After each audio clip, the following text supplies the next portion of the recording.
After 9 months in office, many commentators are taking a moment to review Milei's progress so far. Not all's good and not all's bad. Here's how I see Milei's Argentina 9 months in.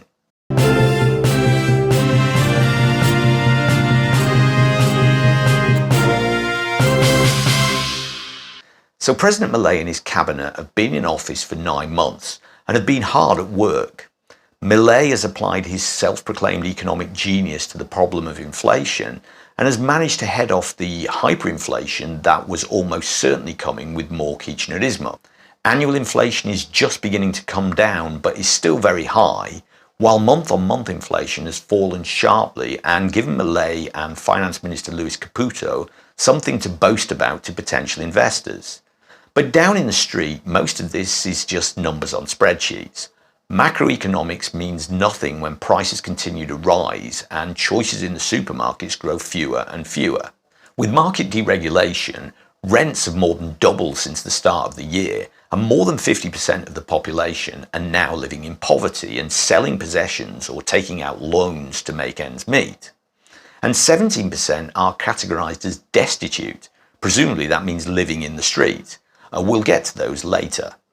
Some 10,000 small businesses have closed, while others have made big layoffs and sold equipment.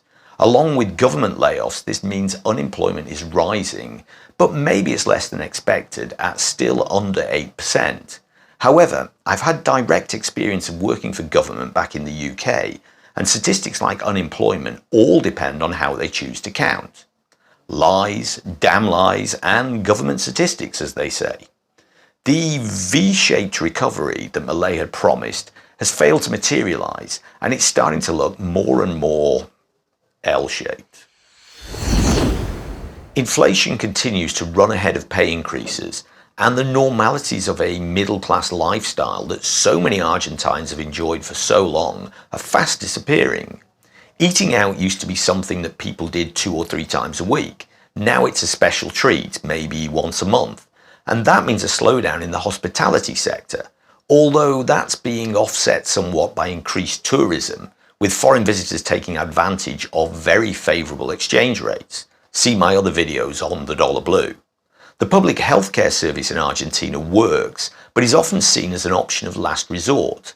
Many people have some kind of private health insurance, but profiteering by healthcare providers have made private cover too expensive for many, and often medicines unaffordable. And public education is often of dubious quality, so any parents who could afford to put their kids into private schools, which on the whole were always quite reasonably priced. However, squeezed family budgets have forced many parents to move their children from private to public education.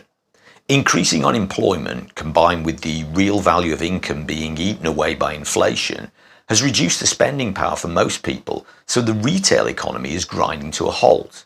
Every high street shop selling anything from socks to TVs has discounts, but very few people have cash to spare to take advantage of these bargains. And it's not just working age people who are being hard hit. Pensioners who've paid into the system all their lives are seeing the value of their pensions shrink dramatically. The Senate and Congress recently voted in favour of a new law to recalculate the pension formula to keep up with inflation, but the president vetoed the law on the grounds that it was unaffordable. Pensioners rioted, and there were ugly scenes with police pepper spraying elderly ladies in the face. Porteños, that's the name for natives of Buenos Aires. Porteños are proud people and like to hide their financial difficulties behind closed doors as best they can. But the real visible signs of growing poverty are the increasing numbers who've fallen through the cracks and are now living on the streets.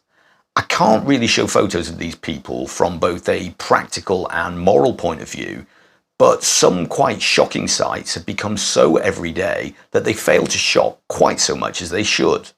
Cartoneros have long been a feature of everyday life in Buenos Aires. They go through the dumpsters looking for things like cardboard, plastic or glass, which can be sold to recycling centres for a small income. I've always seen them, but their numbers are growing. The numbers of beggars and people sleeping in the street have seen a recent dramatic rise too. Most banks, pharmacies and supermarkets have someone asking for change or food by the door. There's a Carrefour a couple of blocks from where I live, where I generally shop, and there's an ever-changing set of beggars outside the entrance. I live in quite a nice part of the city, and these days I rarely go into the commercial centre of Buenos Aires, where I'm told that things are a lot worse.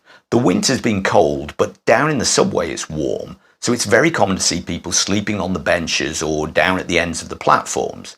I don't know if they get to stay overnight, but maybe. Above ground, there are places to find shelter too. In the evening, the lobbies of banks, where the ATM machines are, provide somewhere out of the wind. At 6 p.m. last Monday, I went in one and there were 5 people sleeping on the floor. Not bothering customers or trying to rob anyone, just sleeping quietly on the floor for the customers to step over. There's an old cinema a couple of blocks from where I live. It closed down during COVID and still has posters on the windows from the films back in January 2020. In the entranceway, a family of between 4 and 6 people have built a small house out of cardboard boxes and seem to be pretty much permanent residents. Not far away from there, just by the subway entrance, is a gathering place where a crowd of 10 or 20 homeless meet up in the evenings around 9 p.m, when a car and a few volunteers come to distribute hot food packages. When I'm out walking my dog, there's a guy I always pass on a street corner with his old mattress and cardboard blankets. He's always very friendly and chats to whoever will stop. It's been the same guy all winter, and I'm guessing he's getting to know all the local residents. Most of these street people are dirty and dishevelled, as one might expect, but occasionally I see someone begging who has neatly cut hair or not so worn out clothes. Something about them gives me the impression that this person has only recently found themselves living on the street. Thanks for watching. I hope you found the video interesting. If you did, please give it a like. And if you want to see more content like this, there's a couple of videos on the screen now. If you're not already subscribed, you might want to do that too. If you want to support the channel, you can buy me a coffee in the link below. And until next time, que tengas un buen día.